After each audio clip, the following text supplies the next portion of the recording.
Hello, welcome back to another episode of Lincoln Pride Television. I'm Logan Pruitt. And I'm A. Viola. Logan, did you know that AL recently honored this year's graduates? Senior Honor Night was a blast. There were tons of awards and multiple scholarships. Let's go to Zach Potter, Caden Sprague, and Nick Perry. From scholarships to awards for outstanding performance in athletics and activities, these kids have done it all.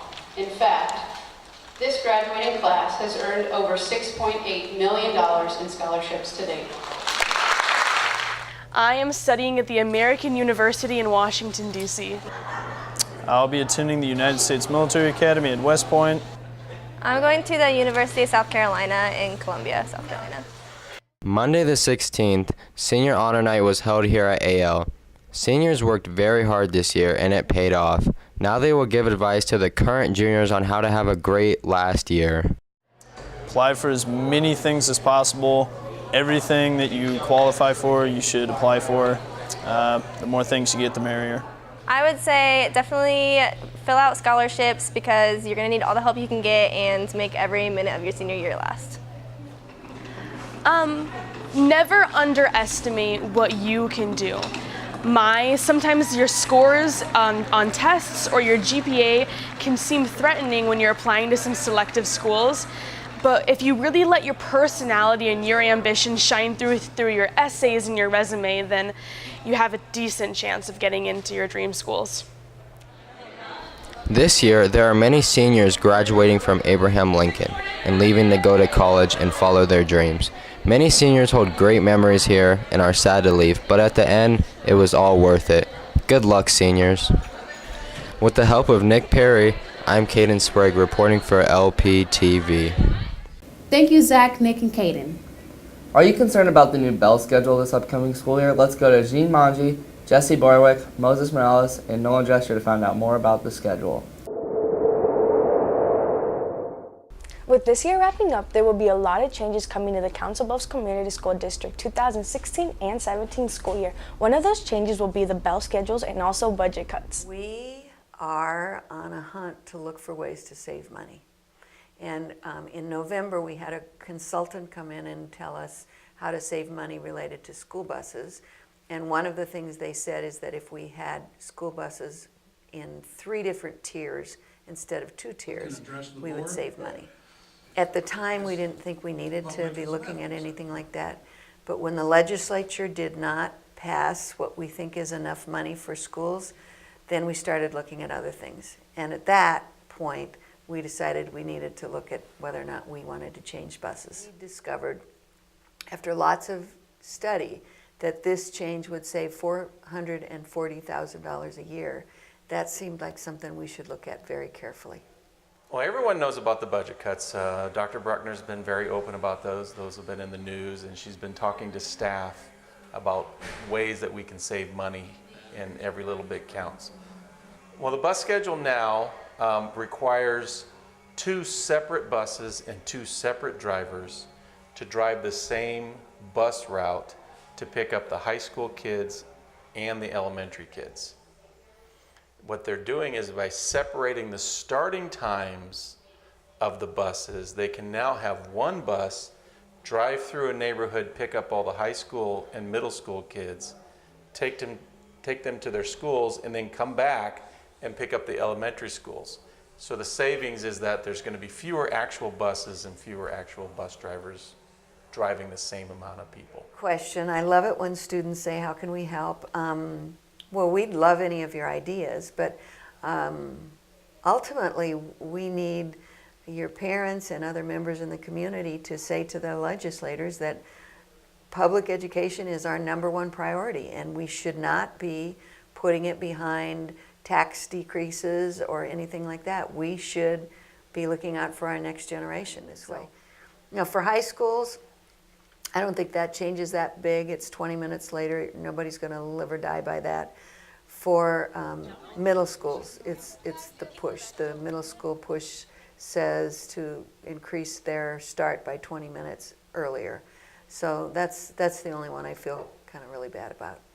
I think it's gonna be better because we have more time, but I think like waking up earlier is gonna like affect kids and their moods, like during like homeroom or 1-2. And if we don't fund it appropriately, things like this have to happen.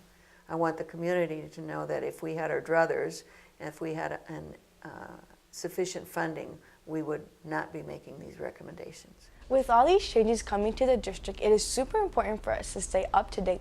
This has been Aji Manji, Jesse Borwick, Moses Morales, and Nolan Drescher reporting for LPTV. This episode's Pets of the Week features a dog named Ice and a cat named Nessie. Let's pounce over to Kirsten Davis and Jamie Schiller to learn a little more about these awesome pets.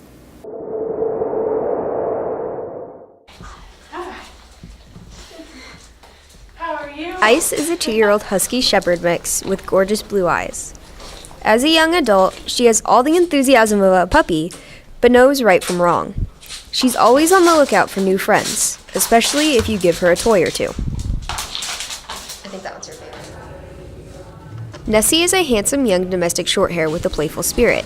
After running around with his toys, he loves to curl up in your lap and get his chin scratched. Both of these animals are available for adoption at Midlands Humane Society. With special guest Kendall Bainbridge, this is Kirsten Davis and Jamie Schiller reporting for LPTV. The sun is out and that means softball has just begun. Let's throw it over to Kenny Gray and Adam Ireland.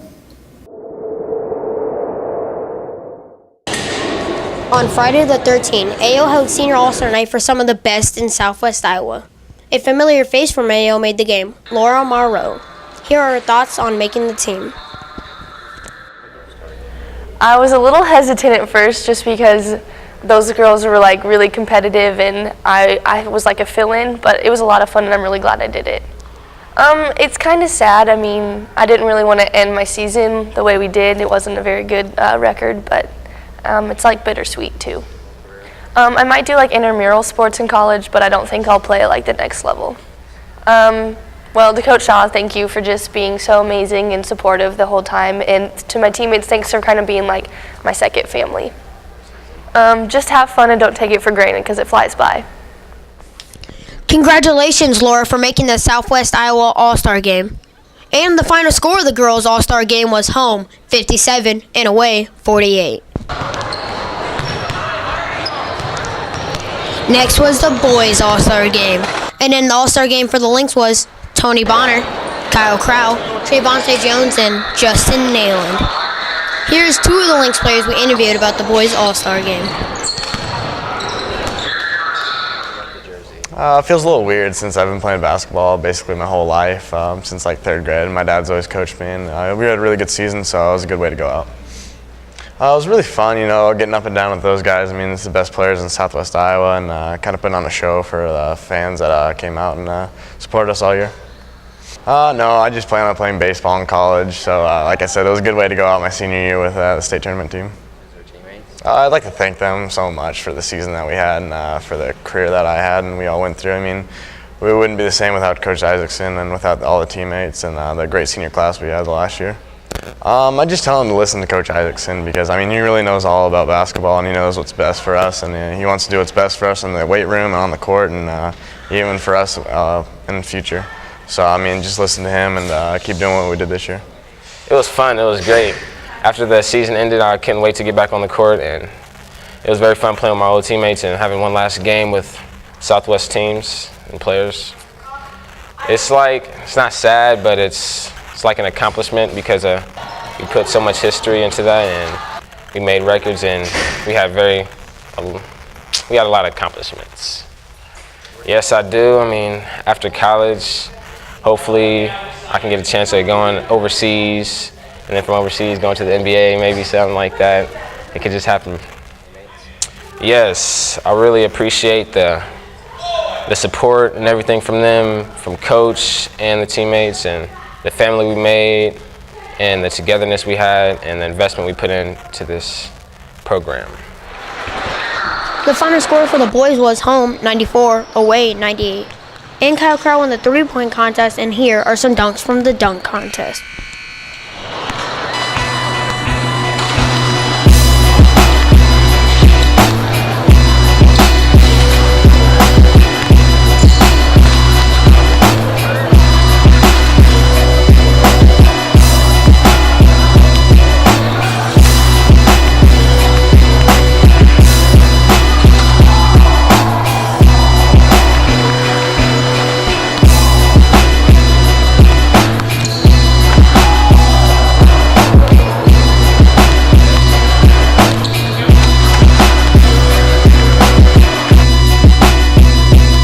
With the help of Kenny Gray, I'm Zach Potter, signing off of LPTV.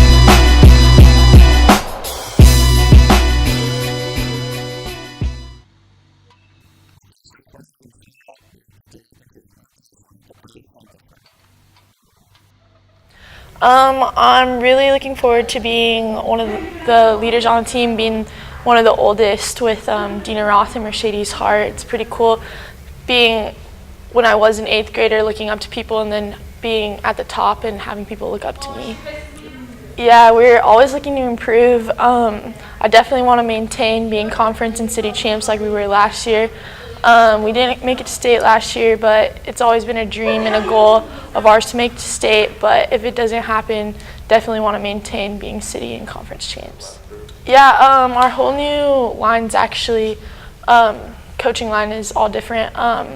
We have Coach Hughes. She was a volunteer assistant coach last year, and she's now our head coach. She's pretty cool. She works with us one-on-one individually, so it's a little different than last year. So. Well, I think every year is different no matter what you have on a softball team. We do have basically the whole entire we have starting 8 back. So we lost our pitcher last year, which obviously was Lauren Knotson, who was not just a great pitcher, but she was a great player and a great hitter. So she's gonna we've got some big shoes to fill. But we also have a lot of hard workers on our team. Right now I think we have a good chance to do well in our conference. From when I was around last year a little bit as I was a volunteer assistant, and from what it looks like, I know we can hit the ball. It'll just come down to whether we can defend what their team is putting at us. And from what I've seen out here on the field, I think we'll be able to do that. So I think we'll do all right. And I think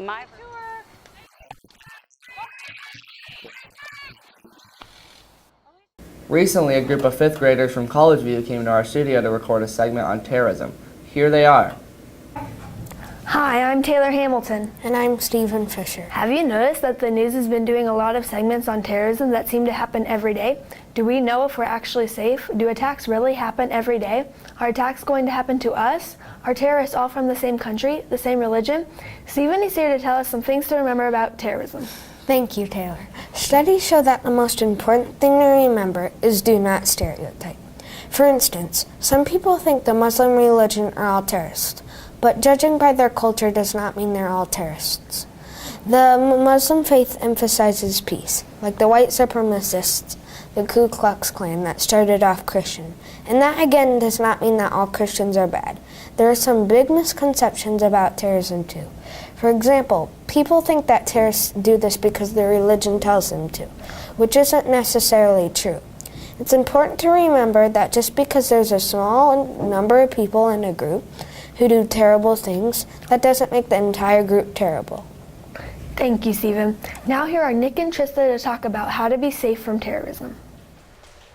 Thank you, Taylor and Stephen. Hi, I'm Trista Baker. And I'm Nick Zimmerman. How often do you see the news? If you watch a lot of the news, you probably see a lot of terrorist attacks. How safe are we in our towns and homes, Nick?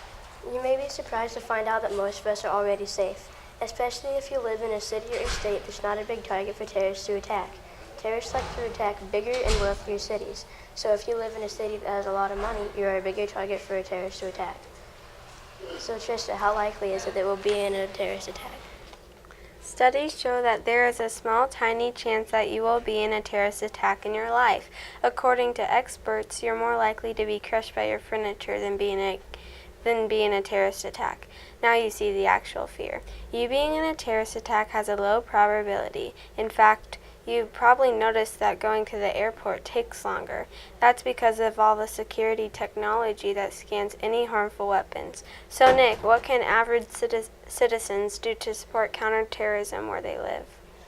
Good question, Trista. You can teach other people and have conversations with people to dispel the misconceptions and to avoid hate and discrimination. Also making sure that people aren't too afraid, because sometimes people make decisions about people when they're afraid, and those decisions are hurtful. When you're doing that, you're letting fear and the terrorists win. Also make sure to share this video with friends and family. Thank you and good night. Great job, guys. Don't forget that you can pick up your yearbook in the main office. From all of us here at LPTV, thanks for watching.